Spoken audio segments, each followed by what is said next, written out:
नमस्कार मित्रों, मैं वाहिद खान पठान आप सभी का बहुत बहुत स्वागत करता हूं। सोशल मीडिया एक बहुत बड़ा प्लेटफार्म है और उसमें अनगिनत संख्या में यूट्यूबर या इंस्टाग्राम चलाने वाले, फेसबुक बहुत सारे हैं जिनकी कोई संख्या नहीं है। और कई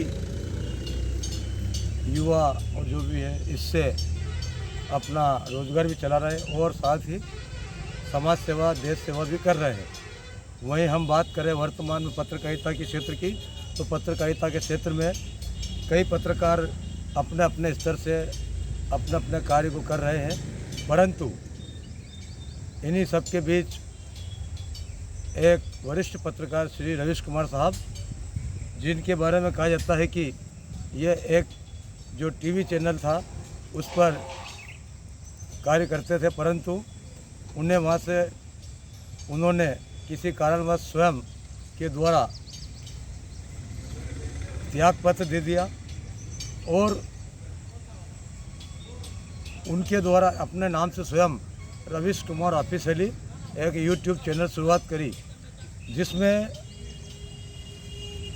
1 करोड़ से भी अधिक सब्सक्राइबर हो गए हैं और उनको देखने, सुनने, चाहने वालों की संख्या अनगिनत संख्या में है। जब 1 करोड़ उनके सब्सक्राइबर हो गए हैं तो उनको सुनने वाले कितने होंगे अब हम अंदाज़ा लगा सकते हैं। और साथ ही रवीश कुमार वरिष्ठ पत्रकार एक ऐसा नाम है जो कि एक छोटी से छोटी मुद्दे से लेकर बड़े बड़ी समस्याओं को लेकर बेबाकी से निष्पक्ष रूप से इस वर्तमान परिप्रेक्ष्य में भी दबंगता से पत्रकारिता कर रहे हैं और पूरी ईमानदारी के साथ कर रहे हैं। और साथ ही जब सही बात कहने से आदमी डरता है, घबराता है कि कहीं हमारे यहाँ ईडी का छापा नहीं पड़ जाए, हमारे यहाँ पर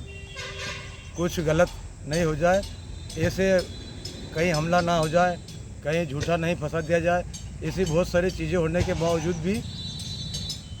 श्री रवीश कुमार साहब द्वारा निरंतर दबंगता से पत्रकारिता के क्षेत्र में एक नए आयाम निरंतर स्थापित किए जा रहे हैं। तो उन सभी पाठकों को भी बहुत धन्यवाद मैं भी ज्ञापित करता हूं और मैं भी उनका दर्शक भी हूं और उनका सब्सक्राइबर भी हूं और समय पर मैं भी उनको ट्वीट करना या मैसेज करना, कमेंट करता रहता हूं और उसका जवाब भी आता है। अभी हाल ही में भी जब उनके 10 करोड़ यानी 1 करोड़ सब्सक्राइबर हो गए, 10 बिलियन, जिसको यूट्यूब की भाषा में बिलियन बोलते, बिलियन, तो 10 बिलियन उनके सब्सक्राइबर हो गए। तो मैंने भी उनको मैसेज करा था, बधाई दी, शुभकामनाएं दी, तो उनका जवाब भी आया। तो कुल मिला के ये है कि पत्रकारिता के क्षेत्र में जिस प्रकार से रवीश कुमार साहब द्वारा निरंतर पत्रकारिता को लेकर आम जनता के हित में, गरीब वर्ग हो, चाहे वो एक ठेला गाड़ी चलाने वाला एक मजदूर हो, ऑटो रिक्शे वाला हो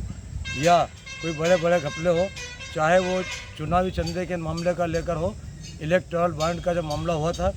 उसमें उनके द्वारा प्रमुखता से खबरें चलाई। और साथ ही जो दिल्ली का एक मामला था, जो महिला पहलवानों के साथ कथित रूप से यौन उत्पीड़न के जो आरोप लगे थे और एक जो वहाँ के जो दबंग सांसद महोदय थे उनके खिलाफ आरोप लगे थे, जो कुश्ती महासंघ के अध्यक्ष भी थे, परंतु कहीं ना कहीं उनकी खबरों और अन्य के द्वारा जो खबरें चलाई उसके कारण है उनका टिकट भी, उन्हें स्वयं को टिकट भी नहीं मिला। यह एक उनकी उपलब्धि है। ऐसी कई उपलब्धि है जिनके द्वारा रवीश कुमार साहब द्वारा निरंतर पत्रकारिता के क्षेत्र में कार्य किया जा रहा है। हम उम्मीद करते हैं श्री रवीश कुमार साहब से भी और दर्शकों से भी कि इसी प्रकार वे उनका हौसला अफजाई करते रहेंगे। और साथ ही एक छोटे से गाँव में हम भी, मैं वाहिद का पठान, जो मध्य प्रदेश के रतलाम जिले का एक आलोट विकास खंड का एक ताल छोटा सा गांव है, यहाँ पर कई वर्षों से एक पत्रकारिता का कार्य करता हूँ। चाहे कोई माने या ना माने, हम हमारे स्तर से निरंतर समाज सेवा कर रहे हैं, देश हित में कर रहे हैं और निष्पक्ष रूप से निर्भीकता के साथ हमारी कलम चल रही है। और साथ ही मैं जिस समाचार पत्र से जुड़ा हुआ हूँ उनको भी बहुत धन्यवाद ज्ञापित करता हूँ कि उनके द्वारा एक हमारा छोटा सा गाँव है, उसके बाद भी जो खबरें आती है यहाँ से जो आती है वहाँ पर प्रमुखता से उन खबरों का प्रकाशन कराया जाता है। और साथ ही